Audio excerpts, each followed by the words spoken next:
जय हिंद एवरीवन। ये बीटीसी की फर्स्ट ऑनलाइन क्लास है, ठीक है। इससे पहले हम ऑफलाइन में पढ़ा चुके हैं।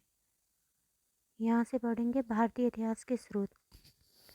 भारतीय इतिहास को जानने के बहुत सारे स्रोत हैं, जैसे कि धार्मिक ग्रंथ, ऐतिहासिक ग्रंथ और विदेशी यात्रियों एवं लेखकों का विवरण और पुरातत्व संबंधी सामग्री, ठीक है। तो हम शुरुआत से पढ़ेंगे। जैसे एल्फिंस्टन ने बताया है कि भारतीय इतिहास के संबंध में लिखा कि सिकंदर के आक्रमण से पूर्व की जितनी भी घटनाएं हैं उनकी जो तिथियां हैं वो निश्चित नहीं है, ठीक है। 11वीं शताब्दी में अलबरूनी भारत आया और यहाँ पर आकर उसने यहाँ के राजाओं का रहन सहन देखा, यहाँ के राजनीतिक क्रियाकलापों का अध्ययन किया और उसने एक किताब लिखी जिस किताब का नाम है किताब उल हिंद, ठीक है। ये किताब बहुत बार पूछी गई है कि अलबरूनी की किताब कौन सी है, तो याद रखना कि किताब उल हिंद है, ठीक है। अब भारतीय इतिहास को जानने के क्या क्या स्रोत हैं, जैसे कि बताया है अनैतिहासिक ग्रंथ, ऐतिहासिक ग्रंथ, विदेशी यात्रियों एवं लेखकों के विवरण और पुरातत्व संबंधी सामग्री। जैसे कि वैदिक साहित्य में देखेंगे हम सबसे पहले वेद, तो हमें पता है कि हमारे वेद हैं 4, ठीक है। 4 वेद हैं। पहला है ऋग्वेद, फिर है सामवेद, यजुर्वेद और अथर्ववेद। एक क्वेश्चन हमेशा पूछा जाता है कि वेदत्रयी में कौन सा वेद शामिल नहीं है, तो इसमें अथर्ववेद, तुम्हारा अथर्ववेद शामिल नहीं है। ये वेद बहुत बाद में लिखा गया था। तुम्हारे वेदिक त्रयी में ऋग्वेद, सामवेद और यजुर्वेद शामिल है। और ऋग्वेद में ऋचाओं का संग्रह है, सामवेद गायन से संबंधित है और यजुर्वेद यज्ञ एवं अनुष्ठान का समावेशन है और अथर्ववेद में तुम्हारा तंत्र एवं मंत्र का संग्रह देखने को मिलेगा, ठीक है। और ब्राह्मण ग्रंथ ये यज्ञ एवं कर्मकांडों के विधान एवं इनकी क्रियाओं को भली भांति जानने और समझने के लिए ब्राह्मण ग्रंथ की रचना हुई है, ठीक है। ब्राह्मण ग्रंथ इतना पूछा नहीं जाता है, जो जो तुम्हारा मेन है टॉपिक वही लेकर के यहाँ पे डाला है, ठीक है। तो अब देखेंगे अरण्यक। अरण्यक का मेन मतलब है तुम्हारा जंगलों से, जो जंगलों में बैठकर के किताबें लिखी गई हैं उनको ही अरण्यक कहा गया है। जैसे कि अरण्यकों में दार्शनिक एवं रहस्यात्मक विषयों यथा आत्मा, मृत्यु, जीवन आदि का वर्णन होता है।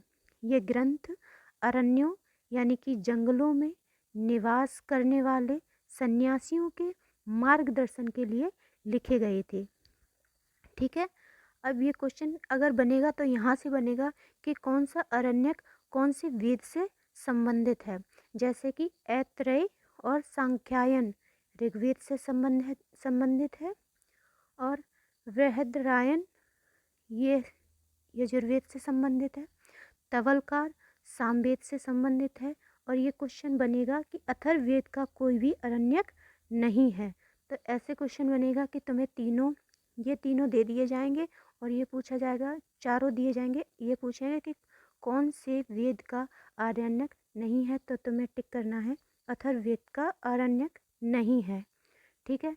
अगला पॉइंट है उपनिषद। उपनिषदों की कुल संख्या 108 है, लेकिन शंकराचार्य ने 10 उपनिषदों पर अपना भाष्य लिखा है। क्वेश्चन अगर ऐसा बना कि शंकराचार्य ने कितने उपनिषदों पर अपना भाष्य लिखा है, तो आपको बताना पड़ेगा 10, ठीक है। और 108 में से केवल 13 उपनिषद ऐसे हैं जिनको प्रमाणित किया गया है, ठीक है। और भारत का आदर्श वाक्य सत्यमेव जयते ये मुंडकोपनिषद से लिया गया है। ये हर कंपटीशन एग्जाम में पूछा जाता है।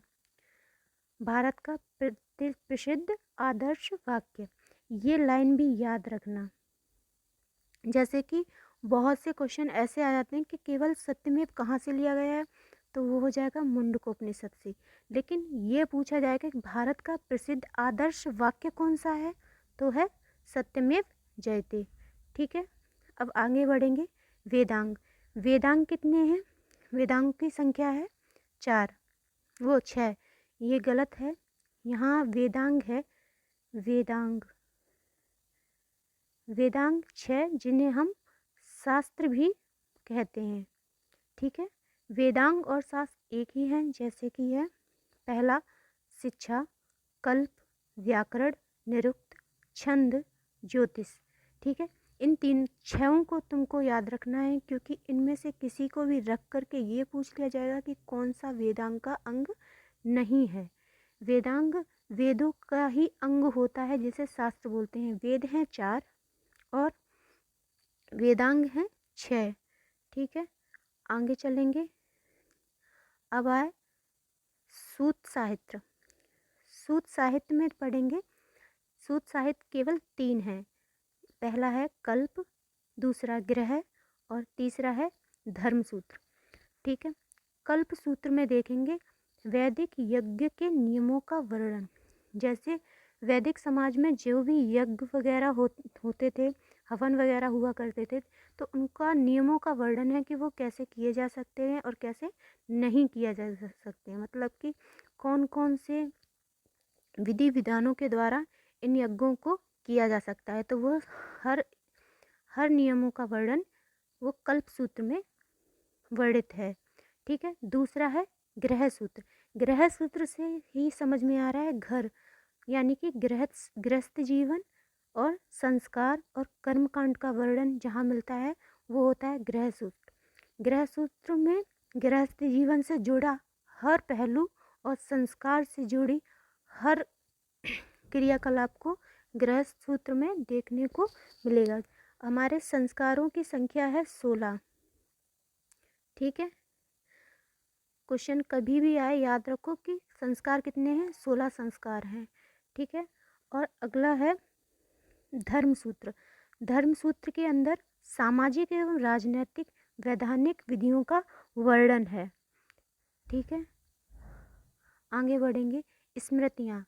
हमारी सबसे प्राचीनतम स्मृति मनुस्मृति है, जो 200 ईसा पूर्व से 100 ईसा पूर्व के मध्य तक मानी जाती है। और स्मृतियों को धर्मशास्त्र भी कहा जाता है। ठीक है, ये याद रखेंगे। अगर कभी भी ऐसा बना, वैसे तो ऐसा क्वेश्चन बनता नहीं है, कभी भी बना तो स्मृतियों का उदय सूत्रों के बाद हुआ है। जैसे कि अभी बताया था सूत्र कितने हैं, 3 हैं, तो स्मृतियों का उदय हुआ था सूत्रों के बाद। ठीक है, अब आगे बढ़ते हैं।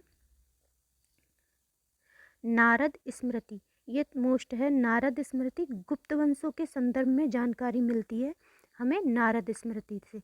तो कभी भी क्वेश्चन बने कि जैसे कि गुप्त वंश का वर्णन किस स्मृति के अंदर है, तो याद रखना है नारद स्मृति के अंदर। ठीक है, बौद्ध साहित्य। बौद्ध साहित्य को त्रिपिटक भी कहा जाता है।